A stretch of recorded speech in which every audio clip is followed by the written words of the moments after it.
that make it possible.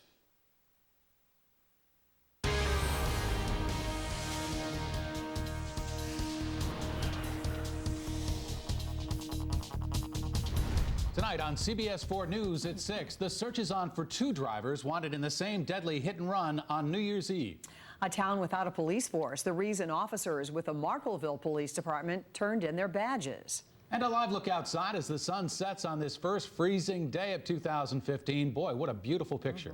The Weather Authority Chief Meteorologist Chris Wright is tracking rain and a chance for snow this weekend. But first, we start with what's breaking right now at 6. Good evening, everyone. Thanks for joining us. I'm Bob Donaldson. And I'm Debbie Knox. A mother is dead after a deadly fire in Lebanon. This happened at an apartment building. Here's what we know at this hour. The victim has been identified as 29-year-old Leslie Ann Hawkins. Her two children were not home at the time, and no one else was hurt. There were no working smoke detectors inside the apartment, and the cause is under investigation. CBS 4's Eric Levy will have much more from the scene, including reaction from the landlord. That's coming up at 6:03. Also tonight, IMPD is investigating its third unsolved hit-and-run accident in just the last few weeks. James Ragland was killed last night while walking in the street on the northeast side of Indianapolis. CBS 4's Liz Gilardi is following the latest developments. And Liz, police are looking now for apparently two drivers. They are looking for two drivers. You know, it is so dark out here. There are sidewalks, but police say the man was walking in the street when two cars struck him. They are counting on witnesses to come forward, and they also hope that the drivers will turn themselves in.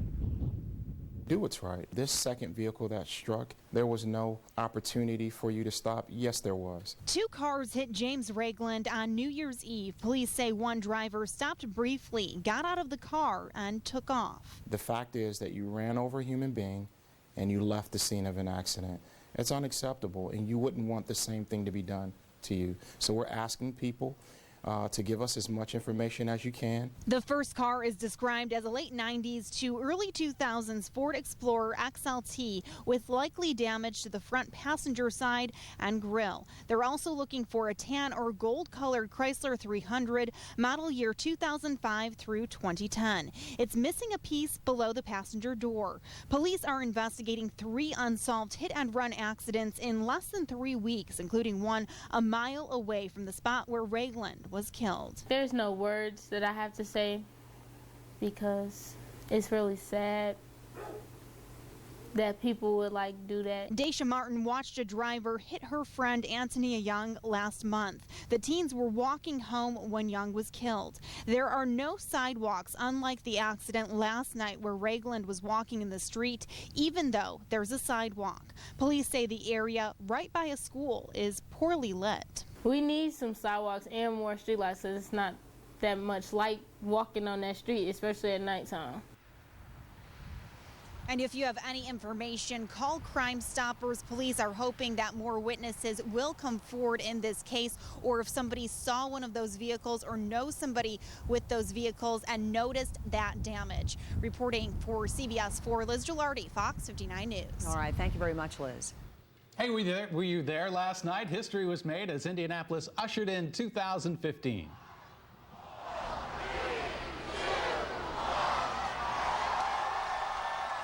It was a great sight to see. That was the first ever Indy car drop in downtown Indianapolis. Central Indiana broadcasting history, we're proud to say, was also made at the stroke of midnight as WTTV Indiana's 4 officially became CBS 4. Your new home for the CBS network. We are all so proud to be here on CBS 4. We have all known each other a very, very long time. And I mean, it's going to help us as we bring you the news and information that you need to get through your day. It was a great night last night. Great to see you. I guess 20,000 people who showed up for the downtown event. Was it that many? That's what we're hearing. I don't know if there's a final number on it yet, but it was great. And you're right about us all knowing each other. It's unbelievably comfortable in a lot of ways. I hope that's a good thing. We've only known each other for what, about 20 or so years? Something like that. Give or take a year or two, No, it's great. And, buddy, it is great to be back here again with you. You know, we've been talking about this for years. We have been finally got it done. For years, so yeah, welcome. All right, let's talk about our weather. What's going to be happening? We're going to have some freezing rain and also some snow to talk about, huh? It's going to really affect your plans over the weekend. Not for tonight, so things will be nice and quiet for us. Right now, we just got a few clouds across central Indiana. Take a look at Guardian radar. Just a few high, thin clouds out there. This is the way we'll stay tonight and start tomorrow. Currently, we've got temperatures near the freezing mark, 31 in Muncie, 31 here in the city, and 29 in Lafayette. But the wind chill in Lafayette at 20, 22 the wind chill in Muncie. In the forecast for the remainder of this evening, we'll watch temperatures drop through the 20s, and we'll have wind chill in the teens. We've got some big changes coming up over the weekend, including freezing rain and snow. Details on that in your Weather Authority forecast. All right, thank you, Chris. We want to update you now on breaking news that we first told you about at the top of this newscast. That's right. A mother is dead after an apartment fire in Boone County. CBS 4's Eric Levy is live in Lebanon right now with the latest on this story. Eric? Bob and Debbie, the scope of the investigation is changing from what we originally had been hearing from investigators. They are now believing it was something accidental that sparked this fire at this apartment behind me here in Lebanon, but what exactly that was still remains to be seen. We may not know the cause for another several weeks as state investigators work with the local officials trying to figure that out. We understand from fire officials that there was heat available in this building, which is why that alternative heat source idea early on is now beginning to be phased out of this investigation, but nothing is being ruled out. Let's go to some video showing different vantage points of this damaged apartment building from this fire. The woman who died is 29-year-old Leslie Ann Hawkins, and a friend of the family, at least a friend of the children, says she was a mother of 3 young children, all under the age of 10. And that friend says a local church was just recently providing these children with a Christmas celebration since they were not going to be able to have one. Firefighters from a number of area departments aided Lebanon in fighting the fire, and we spoke to the landlord just a little while ago. The chief of the fire department and I had a good, candid conversation about the condition of the apartment, and I am available for them to question more. If they want to come back and talk to me some more, I'm open to that. That landlord, his name is Aaron. He also told me he has known Leslie Ann Hawkins and her family for many, many years. And obviously, this is a very heartbreaking thing to lose that loved one. You will hear more from him tonight on the CBS 4 News at 11. For now, we are live in Lebanon. Eric Levy, CBS 4 News. Eric, we'll look forward to that update. Thank you for that live report. Well, tonight, the small town of Markleville is without a police force. After a controversial town council vote, the former town marshal and people who live there are demanding answers. Megan Trent is live in Markleville now to show us what's happening right now. A lot of people have questions and concerns in Markleville tonight, including Sam Wiest. He was the town marshal. He's been here for 24 years. And while some say a personal vendetta is putting safety and lives at risk, others say the police department has had problems for years, and there is much more to this story. I never expected this to happen to me. I feel like I've done a good job. Sam Wiest has lots of questions after 2 of 3 members of the Markleville Town Council voted not to renew his contract as town marshal on December 29th with little explanation. I couldn't tell people what's going on because I have no clue what is going on. I think it's a personal vendetta against Sam. He ran against one of the town board members and lost. And ever since then, I think it's just a vendetta against him. That person is Council President Landis Harper, who told us to contact the town attorney with any questions. Do I have opinions? Do I know stuff? You bet I do. But it's best that I keep quiet. Wiest says tension started running high in October. In my opinion, what's going on is I brought up several illegal meetings that I felt the town board was having. He says council members were meeting illegally and then not allowing public comment at other gatherings. On December 29th, a council meeting about Wiest's contract got heated when only 40 people were allowed inside. So how is that fair not to let people into town hall meeting? They said it was a fire marshal's code. They had it hanging up in the front of the building that said 40 people maximum. That has never in the 24 years I've been here been hanging up in that building. Wiest wasn't there, recovering from an injury he sustained on the job. Without allowing for public discussion, members quickly voted 2-1 not to renew his contract. Motion carries. It's 2-1. This meeting isn't. No, the town, we get to speak. We had no say-so in the matter, and a town board meeting, we should have a say-so of some kind. As of today, the Madison County Sheriff's Department and Indiana State Police are now responding to 911 calls in Marklettville. Wiest and all 10 reserve deputies that covered this area have turned in their equipment. I love this town. I love the citizens in it. So I'm heartbroken and I'm very concerned for their safety. We're hearing lots of support on both sides of this one. The Madison County Sheriff says that residents should feel safe, they should feel protected, but he admits that local departments can respond to calls faster. Live in Marklettville, Megan Trent, CBS 4 News. All right, Megan, thank you for that live report. Well, if you haven't snagged a ticket to Lucas Oil Stadium on Sunday, your only option now is to watch the Indianapolis Colts first-round playoff game right here on CBS 4. Not such a bad option, Not is a it? bad option at all. Sunday's game against the Bengals is now a sellout, but the team says a limited number of tickets remain.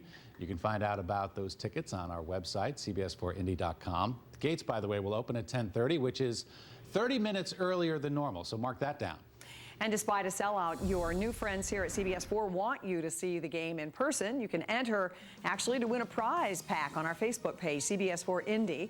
The prize pack includes a couple of tickets to Sunday's game, Colts gear signed by Andrew Luck, and you get to hang out with us and others on the CBS 4 News team. Again, you can sign up on our Facebook page. The drawing is tomorrow night during CBS 4's news at 11 o'clock. And we want to give you a reminder about the program schedule on Sunday. Again, if you didn't get tickets to the game, want to watch on TV, the only place you can see it, see the Colts take on the Bengals Sunday, is by tuning in here to CBS 4. Now, our coverage begins live from Lucas Oil Stadium at 11:30 on Sunday morning. Now, CBS Sports coverage begins at noon, and of course, it all leads to the kickoff at 1 o'clock. We are really looking forward to this game. Cool. We're going to be down there at the Blue Zone. Come on down, check it out. We'd love to see you and cheer on the Colts I think together. we get to get on the field at some point. I think we might. We'll see. More on that later. Yeah. All right, Mike Berman will have much more on the game coming up later in sports. Also coming up, meet a little girl with a big heart. She helped out patients battling cancer. Now she's battling her own disease. And as we mentioned, the landscape of Central Indiana broadcasting has changed. We'll help you understand what the new CBS 4 means for you. This is CBS 4 News with Bob Donaldson.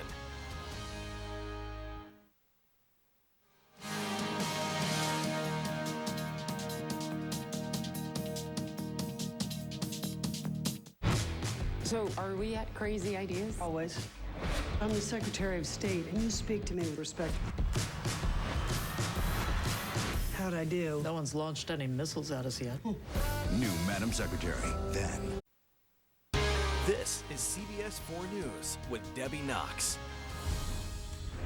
And we hope you join us tonight for CBS 4 News at 11 o'clock. Here's what we're working on.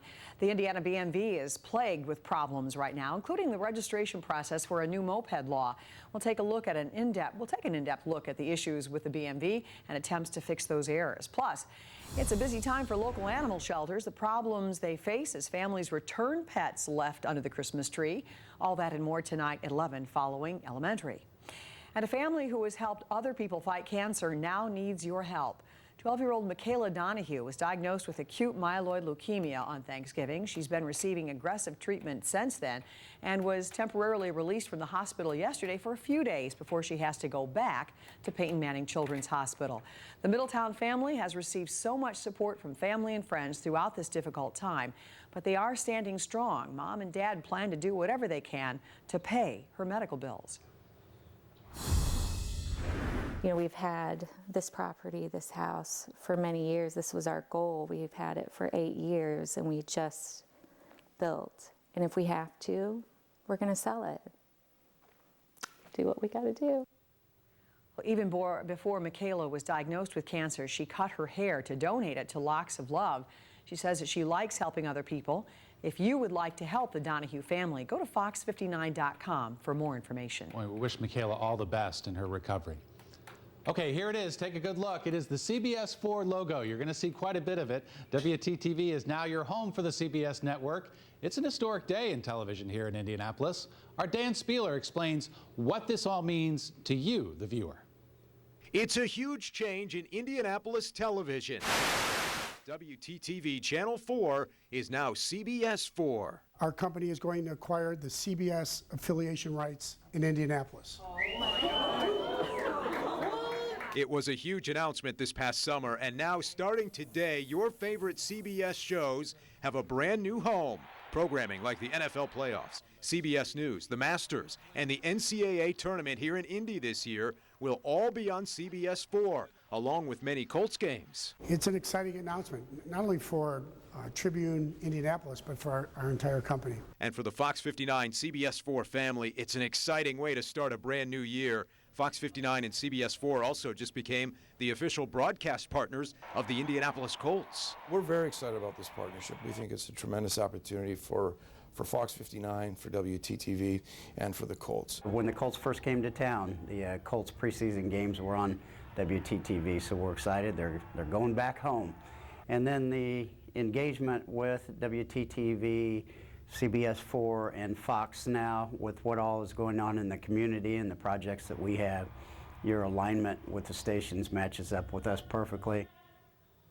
We are so excited about this, but if you watch over the air in the city and to the south of the city, Channel 4 is the best way to pick us up. But for some residents on the north side and in the northern part of our viewing area, you can also watch CBS 4 over the air on Channel 29. All right, one more thing. Here are all your news options. Tim Doty, Marianne Lyles, and our meteorologist Lindsay Riley will be here every weekday morning from 5 a.m. until 7 a.m. with the CBS 4 Morning News. Now, they'll also bring you a half hour of news at noon. And then we hope you join Debbie, Chris, Mike Berman, and myself every night for CBS 4 News at 5, at 6, and at 11. We are so happy to be here together, and we want to say a huge thank you to all of the engineers, all the production staff that really pulled off a miracle. In just 4 months, they created this TV station. Every day you walk in here, you see something new. Different. It's been fantastic to watch it go. And you've watched it for several months. We've been here for the last month or so. It's just amazing to see the change. It is so great to have you back. It's great to be here. Yes. I'm glad to be here. And Chris as well. Yes, all right, let's talk about our weather right now. Boy, it was really cold when we were doing that New Year's Eve special last night. Moderated a lot today, but now we have some freezing rain and some snow to talk about. Got some big changes coming up just in time for the weekend. Temperatures are going to be on the way up, but we've got moisture moving in, so we got rain, freezing rain, and snow to talk about. Got to keep it nice and dry for you this evening. Not tracking any rain or snow right now on Live Guardian radar, but that'll be changing over the next few days. Right now, we've got partly cloudy skies. The temperature 31, but we've got a strong southwest wind right now coming in at 15 miles per hour. That makes the temperature feel like 20, and we've got cold air all across central Indiana. 29 in Lafayette, 31 in Muncie, 32 in Columbus, and you add the wind, it feels like 22 in Columbus. Wind chill 20 here in the city, also 20 the current wind chill in Lafayette. Now, December was a mild, dry month for us. We finished above normal by about 2 degrees on temperatures and way off the mark on snow, about 7 inches below average for the month of December. Now, last year by this time, we'd already had almost 9 inches of snow. So far this year, only 2.8 inches has fallen, but we've got some snow showers coming up in the forecast over the course of the next few days, giving us a chance at least to pick up some light snow across the area. Take a look at future view for tomorrow. We'll see some clouds roll again, more sun in the morning, more clouds in the afternoon. Heavier cloud cover comes in tomorrow night, and after midnight Saturday, we'll see rain moving in, and depending on those temperatures, I think they'll be near or below freezing. We could see some freezing rain on through about lunchtime on Saturday, then changing over to rain as temperatures get above freezing on Saturday afternoon. Colder air starts flowing into the state coming up Saturday night through Sunday. Temperatures actually fall during the day on Sunday. We'll also see the possibility of some snow showers falling across central Indiana. And the forecast for us tonight, not as cold as last night's low temperature in the teens. Tonight down to a low temperature of 25. And tomorrow, once again, we'll see a mix of clouds and sunshine, more clouds in the afternoon. Southwest winds will give us a milder flow of air and push your high temperature to 36 tomorrow afternoon. And our 7-day forecast up to 45 with the rain on Saturday. Again, a chance of freezing rain on Saturday morning. Then snow showers are likely as temperatures fall on Sunday, the high at 38. Cold back behind the front, highs in the 20s on Monday and Tuesday. A chance for more snow comes our way on Tuesday. We'll have to watch that system. We could see a little bit of accumulation on that one, and then colder back behind that front. High temperature only at 19 on Wednesday, so things are starting to pick up in terms of storm systems moving on through, giving us a chance to pick up some moisture. All right, Chris, thank you very much. We also want to take a moment to introduce the newest member of our team, Mike Berman, who joins us now from Austin, but by way of Chicago. You grew up and you're accustomed to the Midwest, Mike. Mike. Accustomed to this weather. Yes, I that's have to good. say, the Austin weather just slightly better at this time of the year, but we can. I'm surprised you're not an icicle anymore. Mike was the only one who wasn't complaining and whining about all the cold weather last night. You were used to it. We should mention, too, this is a man who's going to be getting married in February. Is that right? We'll be getting married in February, so many changes going on in my life here. That's great. These 3 months, but thrilled to be here, thrilled to be working with you guys. It's really good to excited have to be here. It's nice to have you. Yeah. All right, let's talk sports. Let's talk about the Colts. Coming up next, we'll tell you why they are forgetting that big win over the Bengals earlier this season as they get set to take on Cincinnati in the playoffs.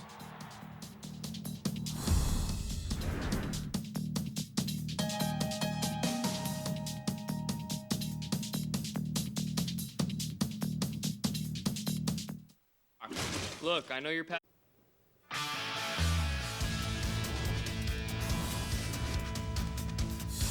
What's good, sports fans? Happy New Year. I'm Mike Berman. We're closing in on the Colts' playoff opener against the Bengals.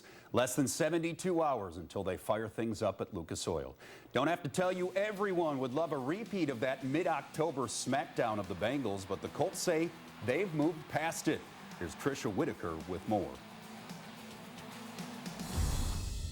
The last time these teams met, the Bengals were without their top offensive weapon, A.J. Green, and rookie running back Jeremy Hill was not the same threat that he is now as he leads the NFL in rushing yards since Week 9. So the Colts are pretty much throwing out the film from that October blowout.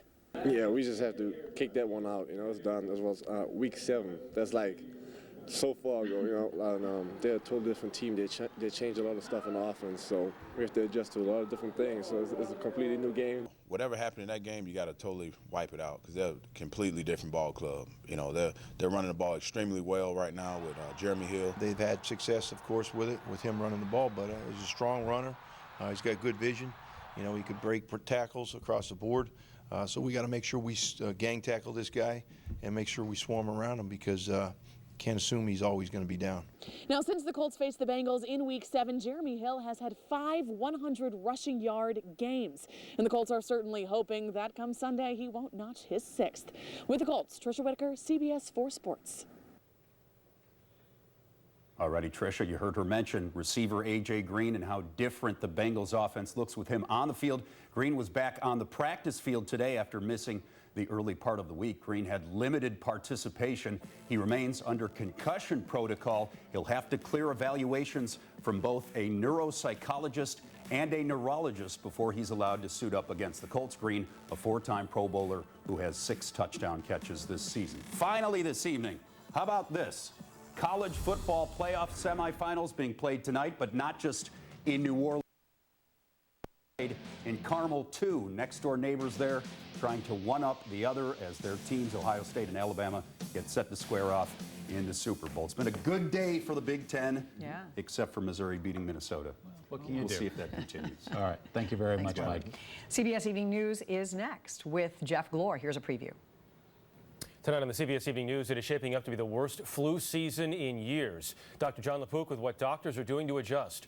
Also, with a storm already hitting the plains, bigger system could ruin travel plans this weekend. And no more selfies with tigers. A look at some of the strangest new laws of 2015. That's tonight. Choosing from the